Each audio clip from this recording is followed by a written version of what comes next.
Olá! O programa Mulher Atual de hoje recebe Sandra Pereira. Ela é jornalista e secretária de Habitação de Taboão da Serra. Olá, Sandra, tudo bem? Olá, Roseli, tudo bem? É um prazer muito grande participar desse programa com você, com meu amigo Márcio Canciano, do Grupo Atual, que eu tenho admiração e respeito sempre, né? Eu quero agradecer a presença, viu? Vamos começar lá, voltando a história um pouquinho. Você começou lá, você é de Alagoas, é isso? Eu, na verdade, Roseli, eu sou natural do Rio de Janeiro. Rio de Janeiro? Eu nasci no Rio, os meus pais... Meu pai é da Bahia e minha mãe de Alagoas. Minha mãe viajou para o Rio, conheceu meu pai. Eles casaram no Rio e eu nasci lá. Mas morei lá somente até um ano. Depois eu fui morar em Alagoas, meus pais separaram e eu cresci em Alagoas. Então é nordestina, né? Tá no sangue. Então, você começou em jornalismo? Os primeiros passos foi lá em Alagoas? Como é que foi a trajetória? Eu acho que assim, eu fiz faculdade na Universidade Federal de Alagoas, fui assessora de imprensa, tive uma experiência muito grande em assessoria de imprensa e paralelamente trabalhei em jornal. Na realidade, assim, trabalhei no mesmo jornal durante 6 anos, no jornal diário. Aprendi tudo sobre jornalismo, porque eu tive a possibilidade de trabalhar em todas as editorias dentro de uma redação e ocupei vários cargos dentro da hierarquia de uma redação. Eu só não fiz no jornal impresso pauta. A pauta é uma das atividades mais difíceis de uma redação de jornal diário, mas exceto a pauta, que eu nunca fiquei por um período considerável, eu tive uma experiência bem forte, bem consolidada em todas as outras áreas, de reportagem, edição, revisão. Fiz fechamento muito rápido. Quando eu comecei na redação, as pessoas falavam para mim que eu era muito ágil, eu era muito rápida. Eu tinha uma visão bem diferente, eu achava que, nossa, eu demorei demais para fazer essa matéria. E aí a gente começa bastante inseguro, né? E no dia seguinte, uma repórter que é minha amiga até hoje, me disse assim, que hora você foi embora ontem? Eu falei, eu saí daqui 8h30. Aí ela disse, nossa, na minha primeira semana de jornal eu ficava até as 2 da manhã. Aí eu fiquei muito feliz com aquilo e pensei, né, eu nasci para esse negócio. E de Alagoas para Taboão da Serra, como é que foi essa mudança? Assim, quando eu já tinha 6 anos de experiência, eu pedi demissão do meu emprego na redação, saí da assessoria que fazia na época e vim morar em São Paulo. Qual que era o plano naquela época? O plano era trabalhar na redação de um grande jornal diário. O sonho? O sonho era esse. Eu sempre tive uma relação muito forte com o impresso. Aliás, toda a minha carreira no começo da profissão foi toda voltada ao jornal impresso. E aí, quando eu cheguei aqui, eu tinha um plano, mas Deus tinha outro. Eu pensava em trabalhar na Folha, eu queria trabalhar no Estadão, eu queria trabalhar na grande imprensa. Morando em Maceió, eu não tinha a dimensão de como era São Paulo. Você não consegue imaginar, você morou a vida toda e viveu a vida toda num lugar que em meia hora você vai a qualquer local e volta. Quando eu cheguei aqui, a primeira vez que eu fui na redação da Folha, que eu demorei 2h30 para chegar lá, aquilo me entristeceu muito, porque eu não tinha condições de trabalhar num lugar onde eu tinha que demorar 2h30 para ir, 2h30 para voltar. Para mim parecia uma viagem. E nessa perspectiva eu só fui lá 3 dias. Bastou? Bastou. Aí eu desisti de procurar a grande imprensa, porque era todo mundo muito longe. E eu comecei a procurar locais aqui, jornais aqui. Nessa minha procura por jornais, eu conheci Márcio Canciano, que desde o primeiro momento foi um grande amigo para mim. Márcio fez comigo uma coisa que eu sei que ele faz com todo mundo até hoje. Eu sempre falo isso para quem está começando. Escuta o Márcio, porque ele é meio paizão da gente, assim. Eu já era uma repórter muito experiente, eu já tinha toda uma vivência no jornalismo, mas eu não conhecia nada de jornalismo regional. Porque eu sempre tinha trabalhado no que hoje a gente aqui chama de grande imprensa. Eu trabalhava num jornal consolidado, que tinha sua própria rotativa, que tinha sua própria equipe gráfica. Eu fazia parte de uma equipe de pelo menos 20 outros profissionais. Eu não era uma jornalista só no veículo só. Quando eu cheguei aqui, a minha primeira aula de jornalismo local, quem me deu foi o Márcio Cassiano. E eu sempre falo para as pessoas que gratidão para mim é um ponto importante na vida. Eu sempre tenho eu faço sempre essa fala assim, de gratidão ao Márcio, porque naquele momento foi o Márcio que me ensinou um pouco sobre como funcionava aqui o jornalismo. Mas daí para falar, não, eu quero algo meu, Aí teve caminhar sozinha, como foi? Ó, começou assim. Eu conversei com o Márcio que eu queria trabalhar no Jornal Atual. Daí o Márcio falou para mim que naquele momento o Atual não tinha, né, disponibilidade de contratar um repórter com a minha experiência, com o meu currículo, me elogiou bastante, me deixou muito feliz, mas o fato é que não tinha vaga. E aí, eu tive depois do Márcio, eu procurei um otamoanense, me correspondi um bom tempo com o Carlos Espanha, e passei um tempo lá, e aí houve um período da eleição, naquele momento houve uma situação de crise, eu acabei não ficando lá. Depois o Márcio, depois o Manuel Rocha, do Novo Jornal, um dia me chamou para fazer um freelance com os prefeitos recém-eleitos. E nesse freelance eu acabei sendo contratada para fazer a Folha de Imbu, que era um jornal impresso do Imbu. Eu trabalhei na Folha de Imbu por mais 6 anos. Lá na Folha de Imbu eu, de fato, mergulhei no jornalismo regional. E nesse meio tempo, entre Folha de Imbu, nasceu o projeto Jornal da NET, que eu fundei e toquei com o maior carinho do mundo, como se fosse um terceiro filho, até que comecei a assumir a função de secretaria, e aí as coisas são atribuições diferentes, era uma área diferente, eu precisei me adaptar no novo espaço. Então eu acabei me afastando do Jornal da NET, hoje ele é tocado pela Gabriela Pereira, que não é minha parente, mas é da família dos Pereira, que é gigantesca no país todo. Ela tem feito as coisas nesse período. Só um detalhe que eu gostaria, você é fundadora e editora do Jornal da NET. Eu não sou mais editora. Só fundadora? O que aconteceu? Quando eu assumi a secretaria, e aí não dá para cuidar do cotidiano do site, o que eu fiz? Eu acabei me afastando da editoria e a Gabriela faz esse trabalho para mim. Ela está fazendo isso, graças a Deus, assim, eu gosto muito do trabalho que ela faz, porque é claro que é diferente, cada profissional tem o seu DNA. Aliás, essa semana a gente teve uma conversa sobre isso. Cada profissional é como se fosse, eu trato como uma grife. Todos nós, jornalistas, você também bem sabe disso, a gente tem a nossa grife. A nossa grife tem as nossas características, tem o nosso jeito, tem o nosso próprio DNA. E a Gabriela está num processo de construção, de identificação do que é a grife Gabriela Pereira. A grife Sandra Pereira já existe, já está consolidada. Ela está consolidando a dela. Falando então de sonhos, você escreveu um artigo intitulado Um Sonho Chamado Jornal da NET. Foi lá, acho que em 2014, que você escreveu esse artigo. Eu quero saber o seguinte, o sonho foi realizado plenamente? Olha, o sonho, ele ainda é realizado todos os dias. O Jornal da NET, ele me permitiu uma coisa que nenhum outro local me permitiu. Eu tive uma experiência muito grande em redação de jornal impresso em Maceió, porque como eu era uma repórter ágil, eu cobri muitas ações, eu cobri muitas pautas importantes, e eu era sempre aquela repórter assim, manda a Sandra que ela é rápida. Então, se acontecesse qualquer coisa após as 17 horas, os editores gostavam quando eu ia, porque eu voltava para a redação e escrevia rápido. E todo mundo vai embora quando isso acontece. Então, a agilidade foi uma coisa que eu aprendi na minha primeira experiência em redação. Mas o Jornal da NET me deu uma coisa muito diferente, que é jornalismo de proximidade. A gente conhece as pessoas, nós criamos uma identidade própria.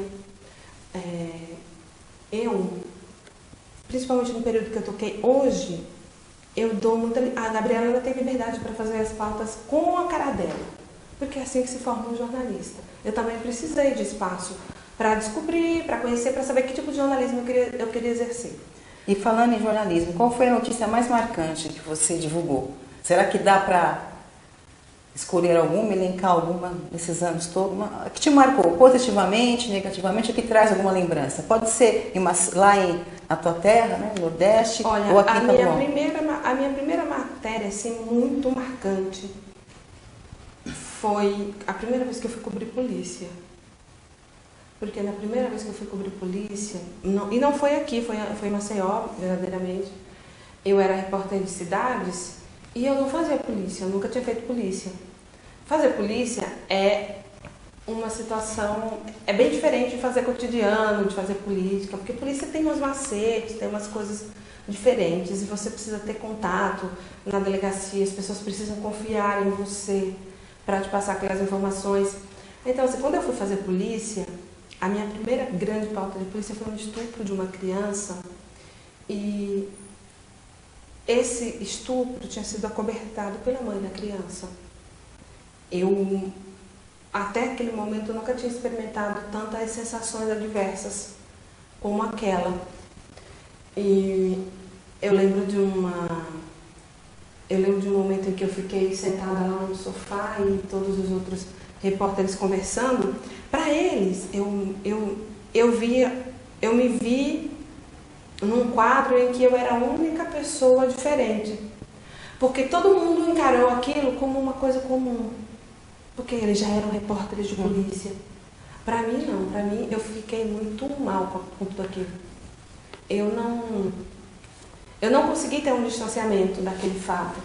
E falando nisso, em ter distanciamento, que é difícil quando você vai redigir uma matéria, cobrir um fato, você tem uma sensibilidade muito grande quando se fala em mulher, né, nas suas postagens, na sua fala. Né? Você se sente muito assim, sensibilizada quando se fala em direitos das mulheres. Eu me sinto na obrigação de atender. E como o jornalismo pode ou tem ajudado a lidar com essas coisas ou ajudar a sociedade nesse sentido? Roseli, se teve uma coisa que eu sei que eu contribuí dentro do jornalismo, foi com esse aspecto mais sensível na abordagem dos casos relacionados à mulher.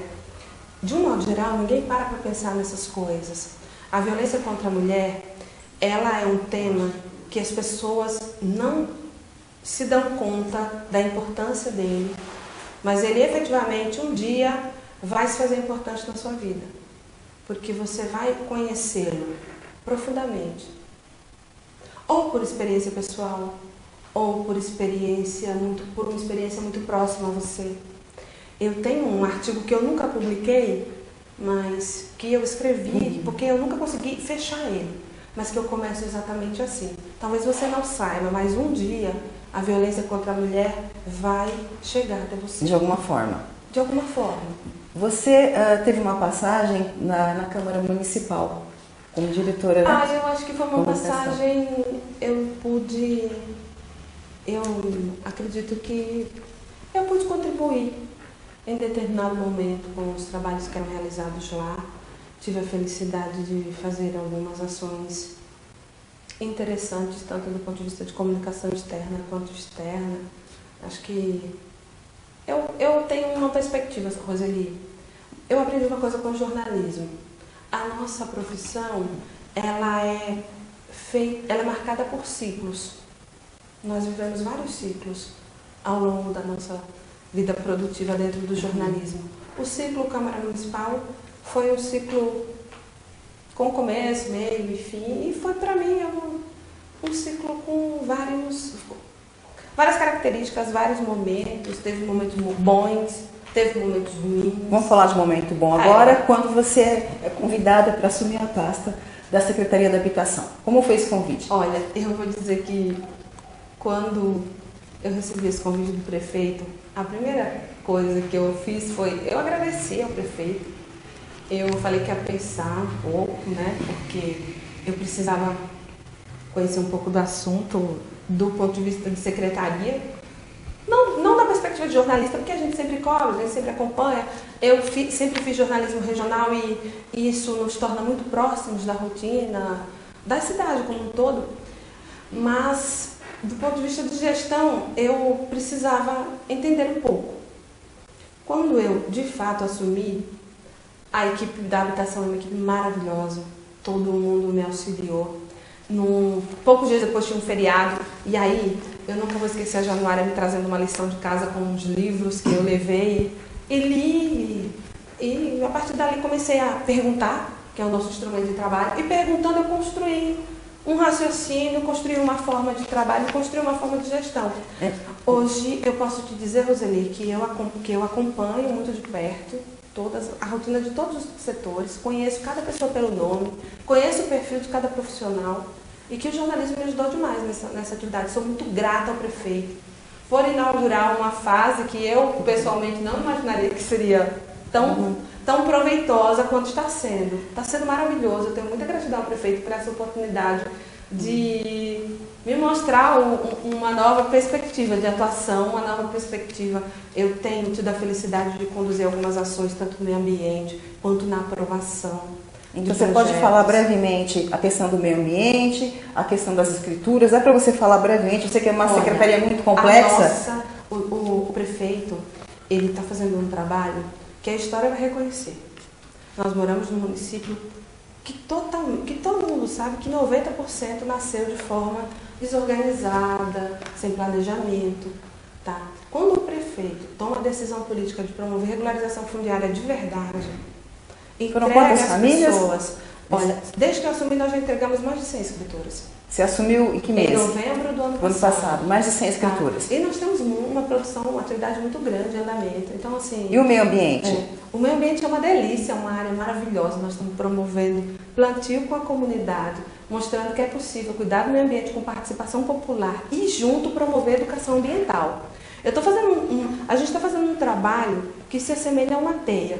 Nós fazemos uma parte aqui, a população faz acolá, a Copenhague faz aqui, e as empresas que nós estamos jogando como parceiras de todas essas iniciativas contribuem, em algum momento, consolidando uma teia, uma verdadeira rede de proteção ambiental. Até que ponto essa rede de proteção ambiental ela é prejudicada? Porque na sua fala, em algum momento, você disse que era preciso modernizar a legislação ambiental. Até que ponto a teoria e a prática não se conversam nesse sentido? Olha, a evolução é um processo natural na vida. Mesmo que a gente não queira, o mundo evolui. A nossa lei de compensação, ela prevê unicamente a doação de mudas. Aí, o que a gente constata?